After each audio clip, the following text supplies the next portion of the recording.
La soirée s'est avérée bien meilleure que ce que Zoé avait prévu. Elle et son compagnon ont passé un dîner exquis à Orange Park à Jacksonville. Mais ce n'était pas tant une question de dîner que de compagnie. Steve Williams admirait Zoé. Cette femme d'âge moyen dirigeait l'entreprise de parfumerie familiale où il travaillait. Steve, 24 ans, venait tout juste de rejoindre l'entreprise en tant que comptable junior. Cette année, Zoé a choisi Steven parmi les nouveaux venus, comme elle le faisait souvent lorsqu'elle cherchait un nouveau partenaire pour les jeux. Elle en avait assez de son mari, même s'ils étaient mariés depuis un peu plus de 2 ans. Il était le directeur financier de l'entreprise familiale, ennuyeux, mais, selon Zoé, stable. Il était bon pour de petites distractions toutes les 2 ou 3 semaines, mais rien de plus. Austin, le mari de Zoé, était un homme grand et mince mesurant 180 cm. Grâce à ses séances de natation quotidiennes, il était en bonne forme physique, mais, selon Zoé, il n'était jamais rien de plus qu'un comptable. Elle n'a jamais critiqué son apparence séduisante et était même fière d'être sa femme parmi ses amis et connaissances. Mais il n'avait pas le visage adapté aux apparitions publiques nécessaires à la promotion de la marque. Il manquait de style, d'élégance. Il était plus adapté au travail en coulisses. Elle pensait que c'était pour cela qu'elle l'avait épousé. Elle avait besoin d'un gestionnaire financier et de l'amour d'un homme bon pour réussir. Cela ne veut pas dire qu'elle ne l'aimait pas. Elle l'a fait, mais elle avait besoin d'un homme plus jeune. Constamment sous le feu des projecteurs des publicités et des magazines sur papier glacé, même à 45 ans, elle a vécu sa vie à fond, tant sur le plan professionnel que personnel. Elle avait une apparence de mannequin, des cheveux blonds, un maquillage impeccable et des vêtements élégants. Elle ressemblait à une version plus jeune d'Andie McDowell. Ses relations extra-conjugales avant son mariage avec Austin étaient soigneusement cachées. Steve devint sa tentative de trouver un nouveau partenaire. C'était leur premier rendez-vous et la première infidélité de Zoé dans le mariage, et elle voulait savoir si ses os étaient clairs. Bien sûr, les services de sécurité personnelle de Zoé ont minutieusement contrôlé Steve. Ils ont procédé à une vérification minutieuse de sa biographie pour découvrir d'éventuels défauts cachés, comme elle l'avait fait avec tous les jeunes hommes de sa vie. Mis à part quelques relations à long terme infructueuses à l'université, il semblait propre et innocent. Peut-être aurait-il pu être soudoyé si cela était arrivé, mais dans l'ensemble, il était impeccable. Comme c'était rafraîchissant pour Zoé de se rappeler cela en lisant le rapport. Zoé avait l'intention d'étudier Steve plus en profondeur que ne le laissait entendre le rapport. Aux yeux du comptable, il était extrêmement charmant. La femme d'Austin, avec laquelle il vivait depuis un peu plus de 2 ans, était un mystère pour lui. Belle, mais terriblement exigeante en période de dépression. Elle avait besoin d'attention, mais appréciait aussi les soins d'Austin et le confort de leur propre maison. Quand il prenait soin de sa femme, son sentiment de tromperie s'atténuait un peu. Austin savait que sa tournée promotionnelle frénétique touchait à sa fin à l'approche des fêtes. Il attendait avec impatience l'occasion de passer les fêtes de Noël avec sa femme, pour raviver les étincelles de passion qui s'étaient atténuées au début de l'été. Bien sûr, Austin est resté en contact avec sa femme pendant qu'elle faisait la tournée américaine pour présenter la nouvelle ligne, mais des doutes sur sa fidélité le tourmentaient constamment. En l'absence de sa femme, Austin a installé des caméras de surveillance miniatures dans toute la maison. Leur emplacement est resté secret pour lui jusqu'à ce qu'un soir, il examine les enregistrements avant le retour de Zoé. Mais même alors, compte tenu de la capacité de la caméra à suivre, zoomer et faire la mise au point, déterminer leur emplacement exact était presque impossible. Un soir, après avoir installé les caméras, il se regarda entrer par la porte d'entrée et remarqua que sa braguette était partiellement ouverte. Embarrassé, il décida que les caméras capturaient sans aucun doute toutes leurs aventures domestiques. La qualité de la vidéo était époustouflante, mais la qualité du son était encore meilleure. Ensemble, ils constituaient un système de sécurité de premier ordre, censé faire son travail. Austin pensait depuis longtemps que les infidélités de Zoé se produisaient lors de ses voyages, mais il ne pouvait pas exclure qu'elles se produisent également chez eux. Cette mesure prudente, la surveillance de la maison, était la première tentative d'Austin pour découvrir ses escapades ou recueillir des informations pour savoir si elles se produisaient ailleurs. Leurs horaires étaient tels qu'ils déjeunaient rarement ensemble ou se voyaient rarement après le travail, ce qui permettait à Zoé de rentrer facilement à la maison pour déjeuner avec quelqu'un d'autre. Dans chaque pièce de la maison, un système séparé de 3 caméras avec alimentation de secours a été installé en cas de panne de courant. Les images vidéo étaient transmises par Internet à un ordinateur central dans le cloud. Chaque caméra possédait sa propre carte mémoire capable de stocker 24 heures de vidéo et d'audio. Elles étaient synchronisées sans fil avec l'ordinateur principal dans le cloud, dont seul Austin connaissait le mot de passe. Un logiciel spécial permettait de visualiser les images de chaque pièce sur des écrans séparés ou de cliquer et de zoomer sur n'importe quel canal spécifique. C'était élégant et simple. Bien qu'Austin surveillait souvent la maison, passant d'une caméra à l'autre, il n'était pas pressé de surprendre Zoé en train de faire quelque chose d'indécent. C'était juste sa façon prudente de se préparer à toute situation possible. Une vidéo montrant la PDG surprise en flagrant délit avec son amant ferait baver les rédacteurs en chef des tabloïds s'ils apprenaient son existence. Austin espérait qu'une seule menace suffirait à faire comprendre à Zoé les conséquences de ses actes. Après les vacances, lorsque Zoé a sauté plusieurs fois le dîner, Austin a recommencé à s'inquiéter. Il était reconnaissant pour les caméras. Ils ont fêté Noël avec beaucoup de cadeaux et une vie amoureuse, comme s'ils étaient revenus à leur lune de miel. Lorsqu'ils sont retournés au travail après les vacances, Austin a senti que Zoé avait changé, mais les caméras et les enregistrements audio ne lui ont donné aucune raison de douter de son amour et de sa tendresse, alors Austin a examiné les fichiers quotidiennement. Zoé lui a demandé de visiter l'usine en Chine à la fin du mois de janvier pour s'assurer que les dossiers et le contrôle de qualité répondaient aux normes de l'entreprise. Austin a soupçonné que sa demande était une nouvelle menace pour la société, mais il a gardé sa langue et a accepté le voyage. Il serait absent pendant 2 semaines. Bien sûr, il a fallu beaucoup de temps à Zoé pour amener l'un de ses amants à la maison pour s'amuser et jouer pendant qu'il restait confortablement à l'étranger. Cette fois, cependant, il a décidé qu'il avait des appareils photo. Zoé a fait ses propres plans après le départ d'Austin à la fin du mois de janvier. Elle avait prévu d'inviter Steve à dîner ce soir, non pas dans un des restaurants branchés de South Beach, mais chez elle. Elle ne pensait pas avoir vraiment besoin de séduire Steve, car il lui avait donné tous les signes qu'il était intéressé à jouer avec lui lors de leur dernier dîner. Elle aimait quand ses amants venaient à elle d'eux-mêmes. Cela lui donnait un sentiment de contrôle et de pouvoir sur la situation. Steve savait qu'il voulait Zoé et était déterminé à la conquérir. Son mari Austin, son patron, n'était rien pour lui et ne lui inspirait aucune peur physique. Steve se considérait comme le meilleur homme. Zoé a convoqué Steve dans son bureau après le départ d'Austin à midi. Sans perdre de temps, Steve est arrivé et s'est détendu en attendant que l'assistante de Zoé le laisse entrer. Zoé aimait que ses hommes soient ponctuels et qu'ils exécutent ses ordres dans l'entreprise. « Steven, merci d'être ponctuel. Je vais aller droit au but. Veux-tu m'accompagner pour dîner chez moi ce soir? J'aimerais discuter des données de vente de notre nouvelle saveur pour le dernier trimestre. S'il te plaît, viens à 7 heures et apporte les rapports de vente avec toi. Bien sûr, avec plaisir. Et oui, je vais certainement préparer toutes les données de vente. D'après ce que je peux voir, vous avez fait un excellent travail avec la promotion. Excellent travail, Madame Terry. Merci. Steven, s'il te plaît, appelle-moi Zoé quand nous serons seuls, car nous le serons ce soir pour dîner et passer en revue les numéros. Demande l'adresse à mon assistante avant de partir. Steven fut congédié. Il était légèrement préoccupé par le manque de flirt, surtout compte tenu de la façon dont leur dernier rendez-vous s'était bien passé. Peut-être avait-elle besoin de maintenir une image professionnelle pour éviter le risque d'être exposée ou remarquée par quelqu'un dans l'entreprise. Quoi qu'il en soit, Steven savait ce qui allait se passer ce soir-là. Elle le voulait. Il pouvait le sentir à la façon dont elle se léchait les lèvres à plusieurs reprises en parlant. Elle enroulait négligemment une mèche de cheveux autour de son cou, comme un leurre. Elle ressemblait à une tigresse, agitant sa langue et lorgnant sa proie. C'était la façon pour Zoé de ne pas attirer l'attention et de se comporter modestement, tout en envoyant des signaux clairs. Zoé avait toute une équipe de gardes de sécurité qui surveillait chacun de ses faits et gestes. Il le faisait électroniquement et physiquement. Austin ne savait pas qu'elle vérifiait la maison tous les mois pour voir si elle n'avait pas d'appareil électronique, mais il était parfaitement conscient de sa sécurité physique. Son équipe de sécurité a découvert des caméras judicieusement placées peu après qu'Austin les ait installées.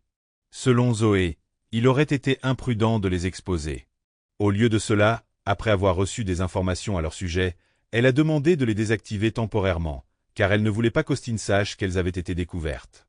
Selon elle, c'était un avantage car cela lui permettait de contrôler l'information. De plus, Austin pensait qu'elle avait le contrôle.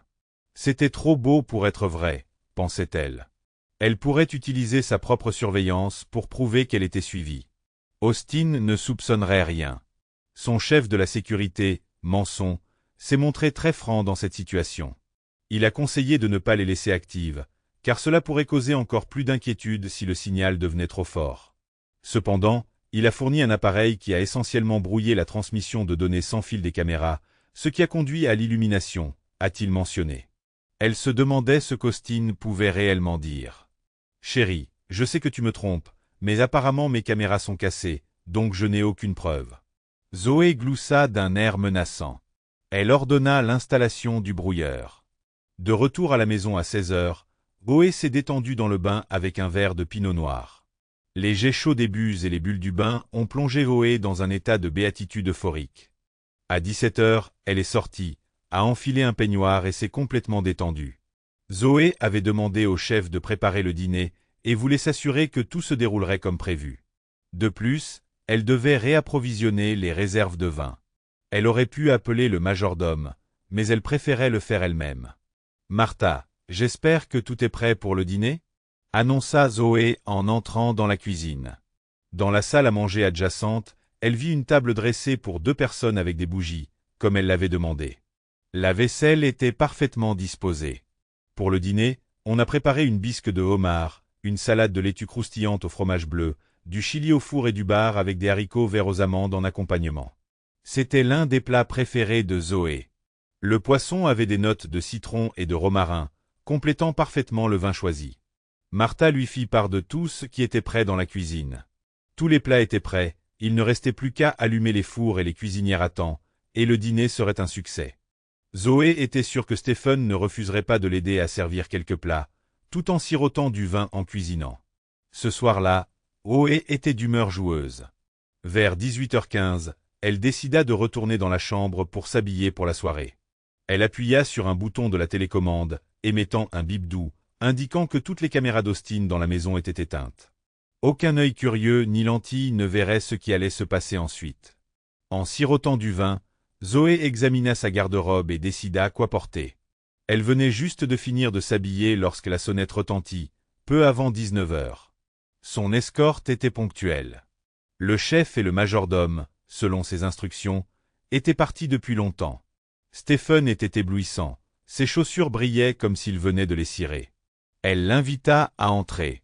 Il apporta une bouteille de vin et des fleurs, ce qu'elle apprécia beaucoup. Personne, à part son mari attentionné Austin, ne lui avait jamais offert de fleurs. Cela lui a touché le cœur. Aucune de ses précédentes relations avant le mariage n'avait été romantique, ce qui, a-t-elle admis, était excitant. Elle lui a proposé un verre, mais il a poliment décliné, optant pour de l'eau gazeuse. Zoé se servit un autre verre généreux de pinot noir, le vin qu'ils allaient boire. Elle commença à préparer la soupe et vérifia une dernière fois les instructions de Martha pour s'assurer que tout était parfait. Austin venait d'atterrir à Tokyo et attendait un vol court pour Pékin lorsque son téléphone émit un bip. Il s'est approché de la porte d'embarquement pour le dernier vol vers la Chine et a décidé de s'asseoir avec un verre pour vérifier le message. Le signal provenait des caméras de surveillance. Alors qu'il étudiait les détails, les caméras ont signalé un dysfonctionnement. Il a essayé d'accéder au serveur principal mais n'a trouvé aucun signal provenant des caméras. Perplexe, il a appelé un écran de caméra supplémentaire. Selon l'application, elles étaient allumées, mais ne transmettaient que du bruit blanc.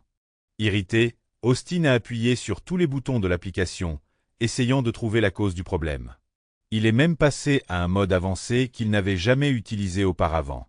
Il a essayé de rétablir le signal sur le serveur principal, mais en vain. Dans un accès de rage, il a appuyé plusieurs fois sur le bouton, brisant presque le téléphone. Au moment le plus inopportun, les caméras ont lâché. Il a abandonné l'application et a décidé de parler personnellement au représentant du service de sécurité qui a vendu cet équipement incassable et d'exiger un remboursement complet. Zoé et Stephen savouraient un dîner composé d'une soupe, d'une salade et d'un plat principal, tout en discutant des ventes. Stephen n'avait bu qu'un verre de vin au dîner, pas plus. Zoé se demandait s'il se souciait de sa santé ou s'il n'aimait tout simplement pas l'alcool. Cela n'a pas d'importance, décida-t-elle. S'il est au moins aussi bon au lit qu'au dîner, alors il en vaut la peine.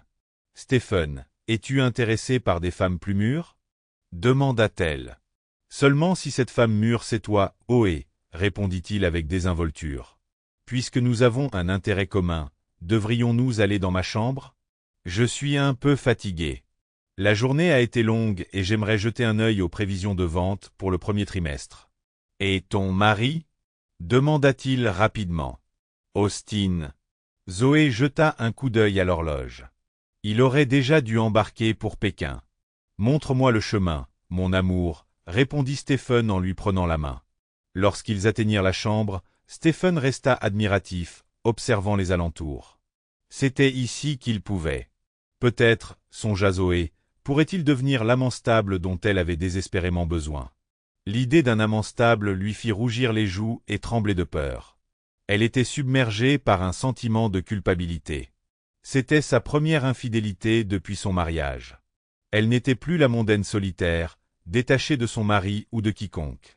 Elle comprenait désormais vraiment ce que signifiait être mariée.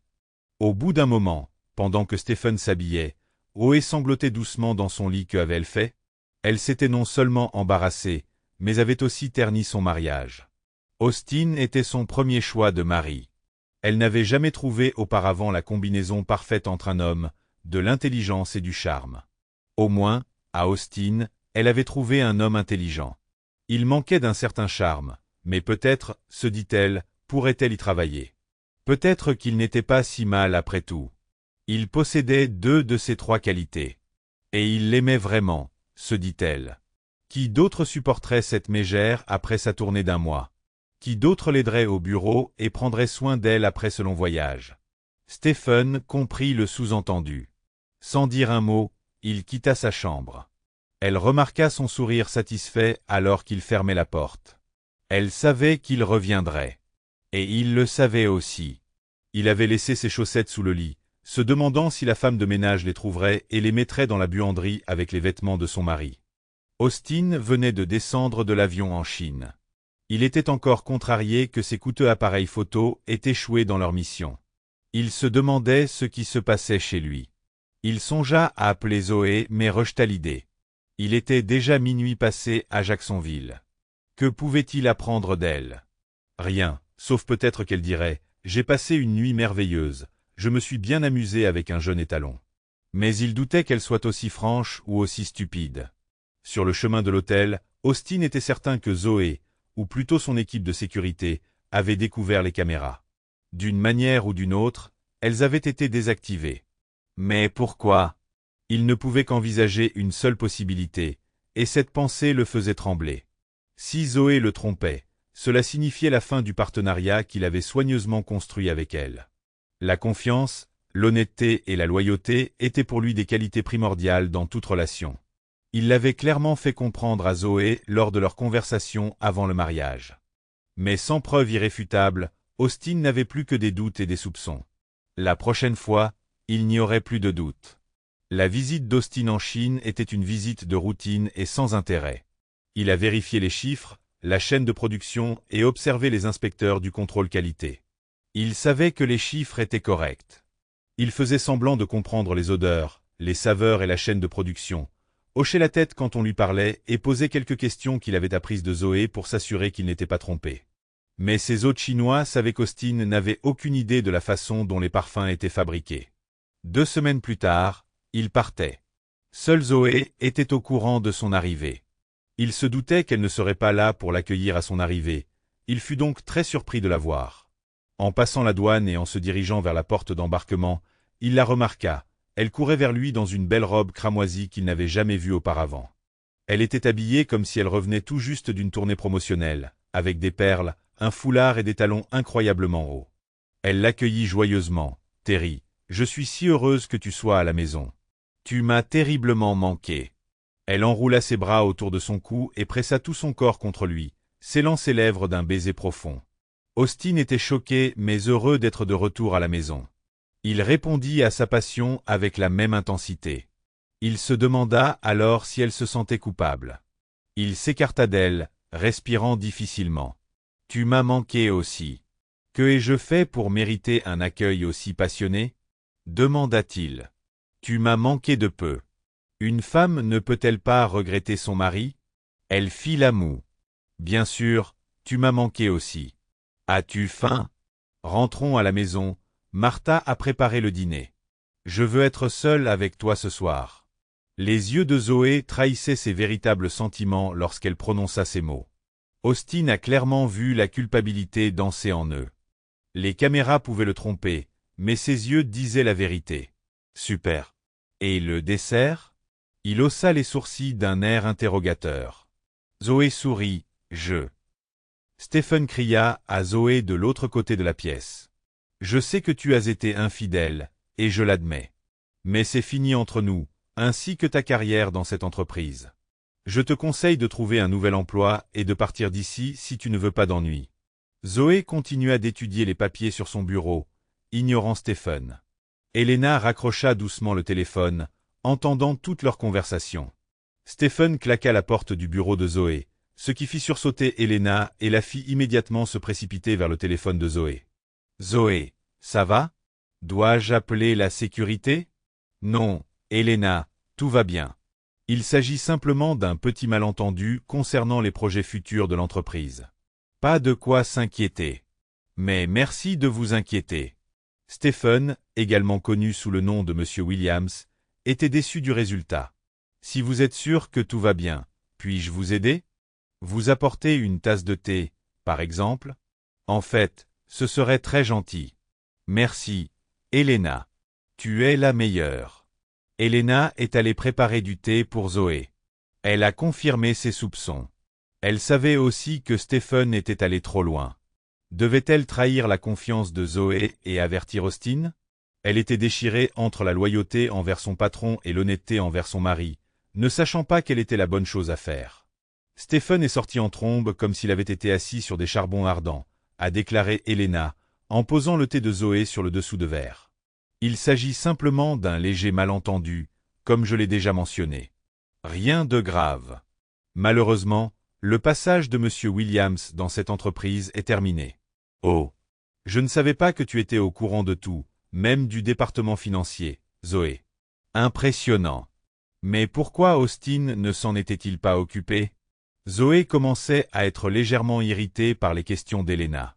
C'était son entreprise et tout le monde travaillait pour elle. Et même si elle n'avait pas à s'expliquer, dans cette situation, il valait mieux essayer de calmer Elena plutôt que de la repousser. Parfois, quand les suggestions sont ignorées, il vaut mieux les étouffer dans l'œuf. C'est ce que j'ai fait. J'ai vu où tout cela menait et j'ai décidé d'agir. Elena insista. Alors, Austin a dit à Stephen quoi faire, et il ne l'a pas écouté? Zoé prit lentement une gorgée de son thé. Elena, merci pour le thé. Je dois revoir quelques séances photos. S'il vous plaît, demandez à Michel de venir me voir à 11 heures précises, si possible. Merci. Elena n'aimait pas ça. Elle sortit gracieusement du bureau de Zoé, mais intérieurement, elle bouillonnait de rage.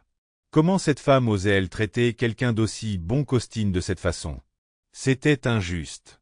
De retour à son bureau, Elena appela Austin. « Salut Austin, c'est Elena » chuchota-t-elle, même si personne ne pouvait l'entendre. « Pourrais-tu me retrouver pour déjeuner à 12h30? J'ai quelque chose de très important à te dire. » Bien sûr, Elena. Que dirais-tu d'aller au Smithfield's Chicken sur Yop Road? Tu as dit 12h35? Oui, merci, Austin. Je suis désolé pour le court préavis, mais nous devons parler. Ne t'inquiète pas, Elena, on se voit à 12h35. Dans le chapitre suivant, Austin était déjà assis dans la cabine dans le coin le plus éloigné. Il invita Elena à le rejoindre quand elle franchit la porte. La serveuse s'approcha aussitôt qu'Elena s'assit. Ils passèrent rapidement commande du menu du déjeuner et décidèrent facilement de partager une portion de fajita au poulet pour deux. Austin fut intrigué. « Elena, qu'est-ce qui est si important pour que nous devions discuter pendant le déjeuner ?» Elena prit une gorgée de thé froid et regarda Austin. Il était séduisant. Mais il était aussi marié, se rappela Elena. Mais peut-être qu'après lui avoir tout dit, il voudra divorcer. Tu penseras probablement moins à moi quand je te dirai tout. Mais j'ai une trop haute opinion de toi pour ne pas te le dire. Austin était alors surpris et méfiant. Elena, tu as toujours été plus loyale envers l'entreprise que moi. J'ai toujours pensé que tu avais à cœur les intérêts de l'entreprise. Je ne pourrai jamais avoir une moins bonne opinion de toi en tant que professionnel. Cela rassura un peu Elena. Elle rassembla ses pensées et raconta les résultats de la réunion matinale avec Stephen Williams. Austin, je crois que Zoé a eu ou a une histoire d'amour avec Stephen Williams. J'ai entendu leur conversation ce matin, d'où il ressort que Zoé a mis fin à leur relation. Elle a dit que comme tu étais revenu de Chine, elle ne pouvait pas risquer que tu le découvres. Austin était choqué. Ses pires craintes se confirmèrent. Il but une grande gorgée de thé froid, sans rien dire et fixant un endroit sur la table. Elena pensa qu'il ne montrait plus aucune émotion. Puis une pensée lui traversa l'esprit. Peut-être savait-il déjà tout. Avant qu'Austin ait pu répondre, une assiette de déjeuner apparut sur la table. Il fut reconnaissant de ce bref répit. La serveuse partit. Le seul bruit qui rompit le silence fut celui du grésillement des fajitas au poulet pour 2 personnes dans la poêle en fonte posée sur la table entre eux. Austin regarda directement Elena en disant merci. « Austin, qu'est-ce qui ne va pas chez toi? Pourquoi me remercies-tu? Je viens de te dire que ta femme te trompe. Ce n'est pas du tout ce que j'attendais de toi. Pourquoi n'es-tu pas en colère? Je ne suis pas en colère. Pourquoi n'es-tu pas en colère? » La voix d'Elena devenait plus forte à chaque question. « Elena, depuis combien d'années travailles-tu pour l'entreprise? » demanda Austin. « Cela fait 10 ans depuis décembre. Pourquoi me demandes-tu ça? Depuis combien de temps travailles-tu pour Zoé? 10 ans. J'ai toujours travaillé pour Zoé. Qu'est-ce qui se passe? Pendant toutes ces années où tu as travaillé pour Zoé, y a-t-il toujours eu des jeunes amants qui allaient et venaient selon ses caprices? Oui, répondit Elena, toujours très confuse. Alors qu'est-ce qui a changé avec M? Williams? Essaies-tu de dire que ça ne te dérange pas quand Zoé a de jeunes amants? Je suis désolé, je suppose que je n'ai jamais réalisé à quoi tu ressemblais. J'ai clairement exagéré. Cela n'arrivera plus. Non, Elena, c'est là que tu te trompes. Tu n'as pas franchi la ligne, et je ne permettrai jamais à Zoé d'avoir un amant. Qu'est-ce qui a changé maintenant? Vous êtes mariés. C'est tout simplement faux. Exactement. C'est ça la différence. Je suis marié à une libertine qui ne peut s'arrêter et qui laisse les hommes entrer dans son lit. Et au fait, je me fiche que Zoé est un amant. Point final. Et elle le sait. C'est probablement plus que ce que je devrais savoir, mais je crois que je comprends ce que tu veux dire. Tu crois qu'elle se sent coupable? Je sais qu'elle se sent coupable. Elle se sent aussi vulnérable, répondit Austin d'un ton neutre. Et que vas-tu faire?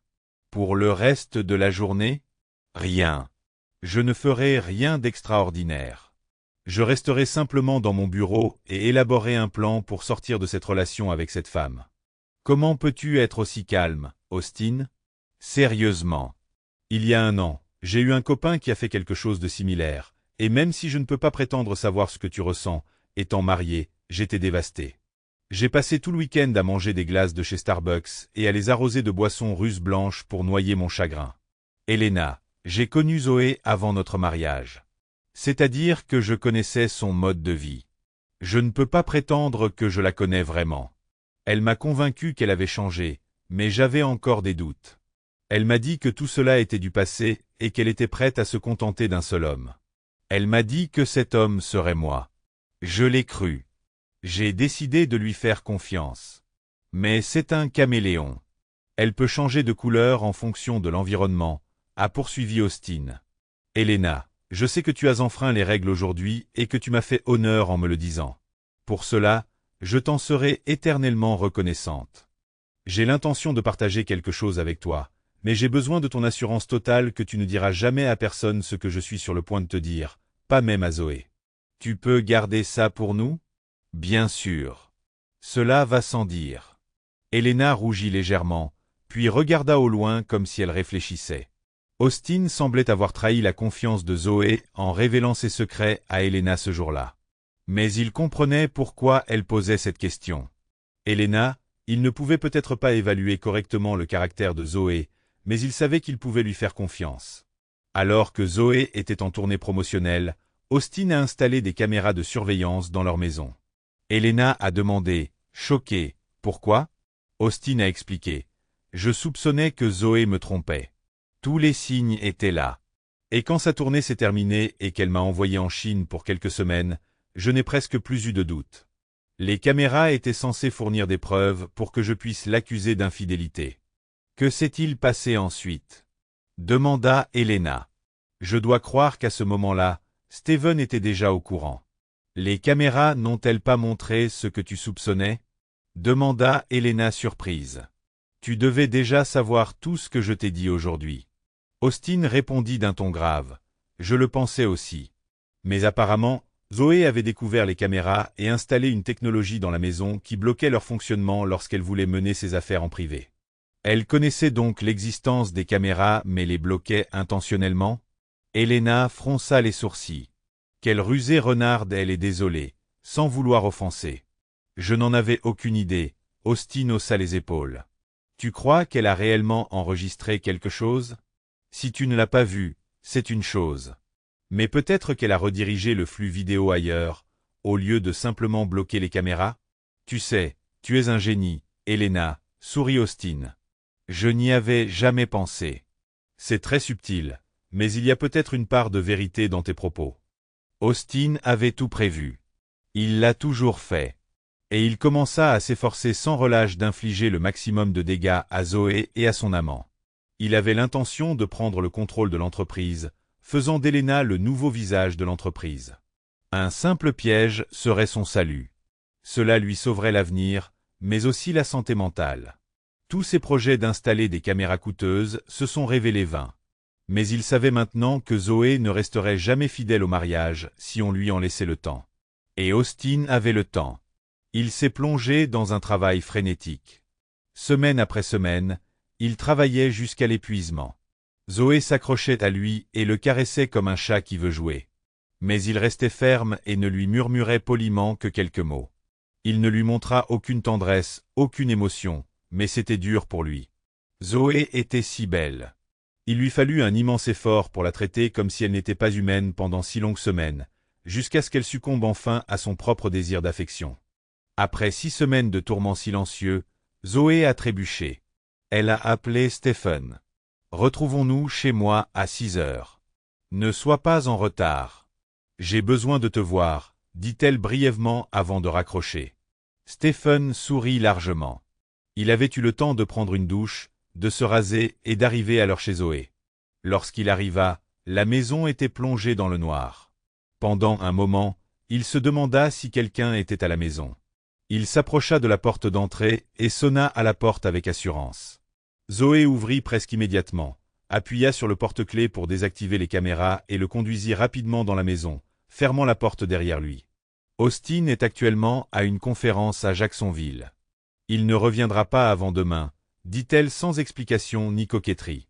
Stephen savait ce qu'était une liaison occasionnelle. Et c'était exactement l'un de ces cas. Il se déshabilla rapidement et se mit au lit, tandis que Zoé entra dans la chambre avec 2 verres de vin blanc.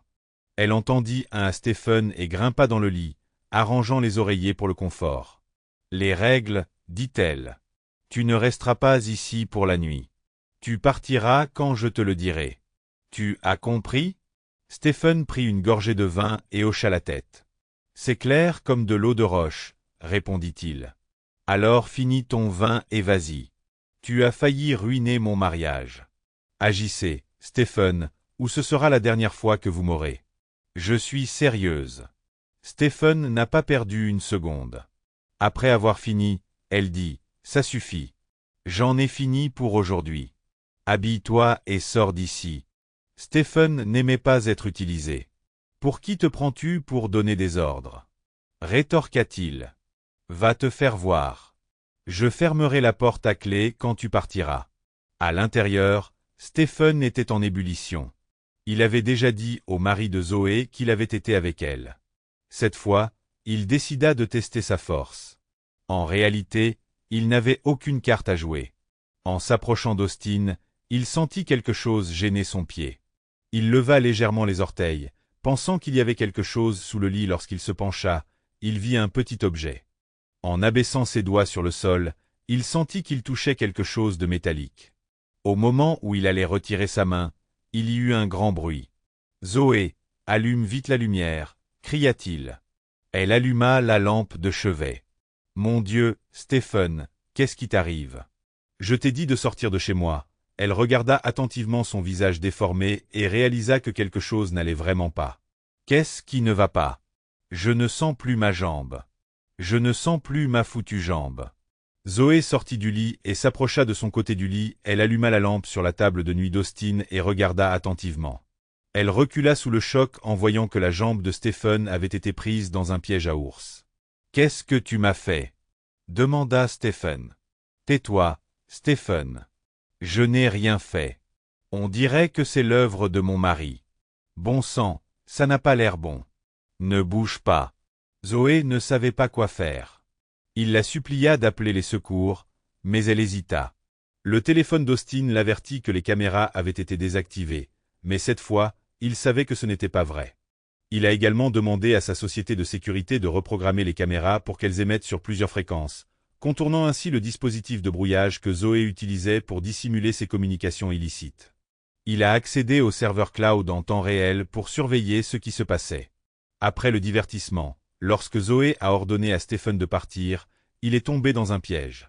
Dans ce cas, c'était un piège à ours, mais Austin a décidé qu'il valait mieux prévenir que guérir. Un clou cassé était une punition trop clémente pour le vol de sa femme, alors Austin a acheté un modèle amélioré au magasin de sport local. « Zoé, je dois aller à l'hôpital.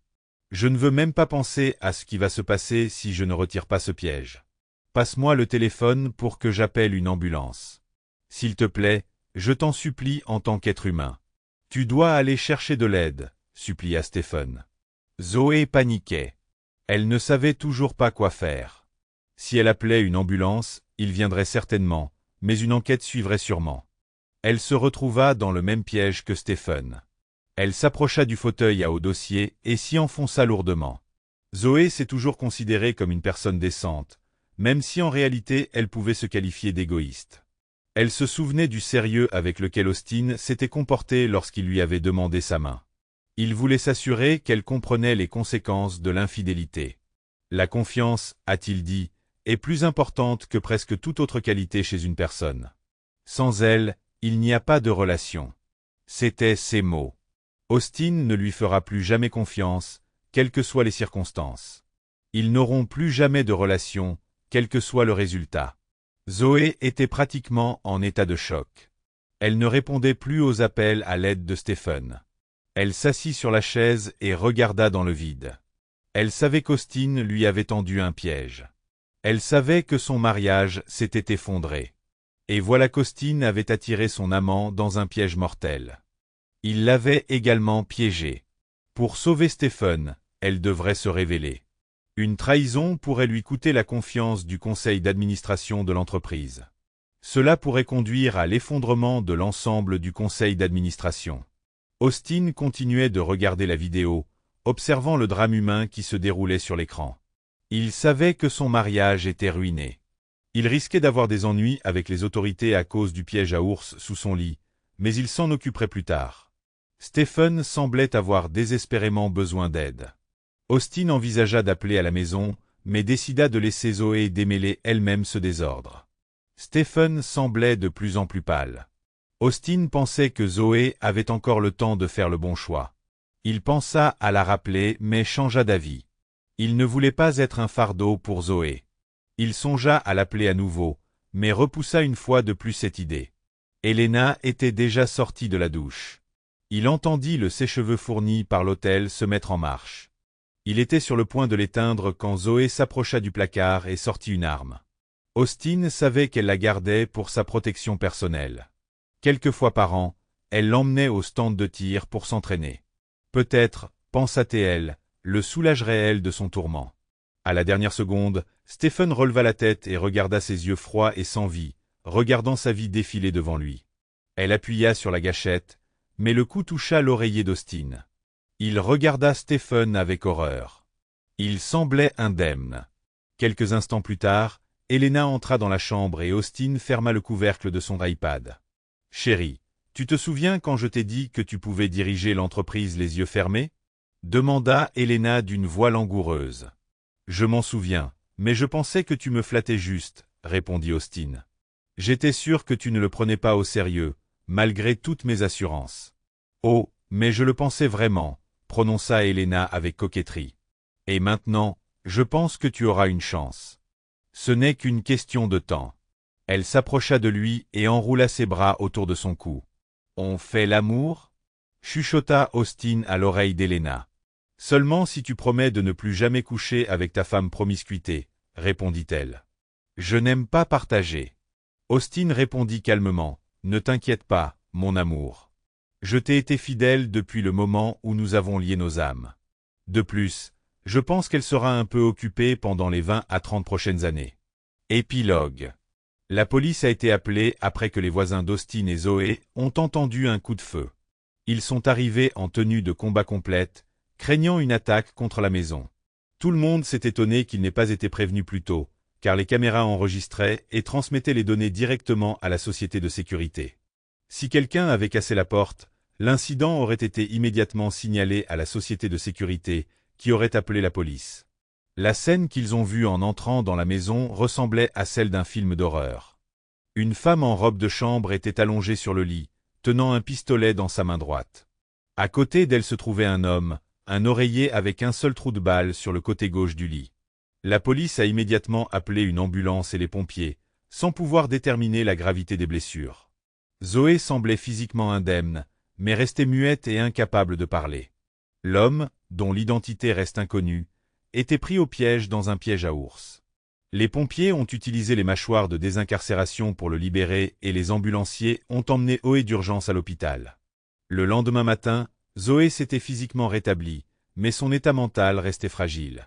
Elle a été accusée de divers délits, notamment de possession d'armes mortelles, d'utilisation d'armes mortelles pour causer des lésions corporelles, de défaut de porter secours et d'utilisation illégale d'armes à feu. Plus tard, ayant jugé qu'elle n'était pas apte à passer en jugement, Zoé fut envoyée dans un hôpital psychiatrique pour le reste de sa vie. L'homme, identifié plus tard comme Stephen Williams, survécut mais insista sur le fait que le piège à ours avait été installé par des ambulanciers. Austin convainquit le conseil d'administration de nommer Helena comme nouvelle représentante et PDG, citant sa jeunesse, ses brillantes capacités et sa familiarité avec le style de gestion de Zoé. Le conseil d'administration a accepté, dans le but de tenir l'entreprise à l'écart de tout scandale potentiel. Helena s'est montrée aussi compétente que belle, en lançant un nouveau parfum appelé Revenge, et en faisant la promotion comme Zoé l'avait fait l'année dernière. Cependant, cette fois, Austin l'a accompagnée à chaque étape du processus, et leur lien s'est renforcé comme jamais auparavant. Si vous avez plus de 18 ans, ne manquez pas l'article à venir et n'oubliez pas de cliquer sur le bouton j'aime pour montrer votre soutien. Merci.